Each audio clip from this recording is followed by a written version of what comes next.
د سپوږمۍ راډیو قدرمنه اورېدونکو ستړي مشئ وخت د ورځې 10 بجې شوې پام مو راګرځوم تر دې دمه وروستیو او مهمو خبرونو ته. د کرنې اوبو لګولو او مالدارۍ وزارت ویلي چې د هیواد په شپږو زونونو کې د 15,000 ټنه په ظرفیت د 8 بابه سړو خونو د جوړېدو چارې روانې دي. د یاد وزارت ویان شبیر احمد حاتمي ویلي چې د دغو پروژو په بشپړېدو سره به وطني میوې او سبزیجات په ښه توګه وساتل شي. د نوموړي په خبره چین هم پلان لري چې په کابل او بلخ ولایتونو کې د 1500 ټنه ظرفیت لرونکي 3 سړې خونې جوړې کړي. کرنې وزارت ټینګار کړی چې د سړو خونو پراختیا به د بزګرانو ملاتړ او د حاصلاتو د ضایع کېدو مخه ونیسي.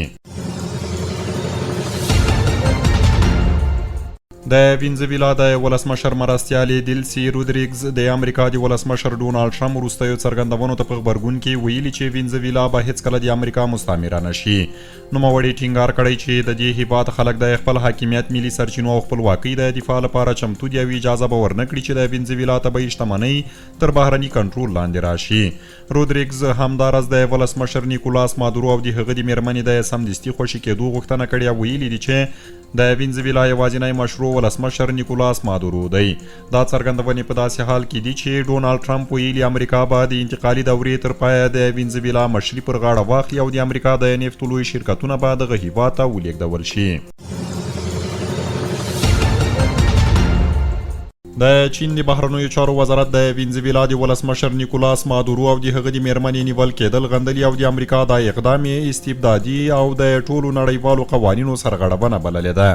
دغه وزارت زیاته کړې چې دا ډول اقدام د وینزویلا له ملي حاکمیت څخه سرغړونه ده او کولی شي په لاتین امریکا کې امنیت او سوله وګواښي. چین همداراز له امریکا غوښتي چې د نړیوالو قوانینو او د ملګرو ملتونو د منشور له موخو او اصولو سره سم چلند وکړي او د نورو هیوادونو له حاکمیت او امنیت څخه سرغړونې پای ته ورسوي.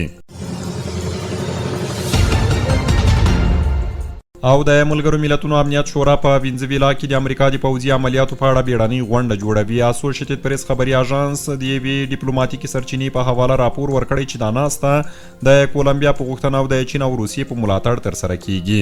د ملګرو ملتونو امنیت شورا تر دې مخکې هم د تیر زیږدیز کال په اکتوبر او ډسمبر کې د وینزویلا په اړه 2 غونډې ترسره کړي دي. اوریدونکو خبرونه مو تر همدې ځایه ولملتیا مو مننه.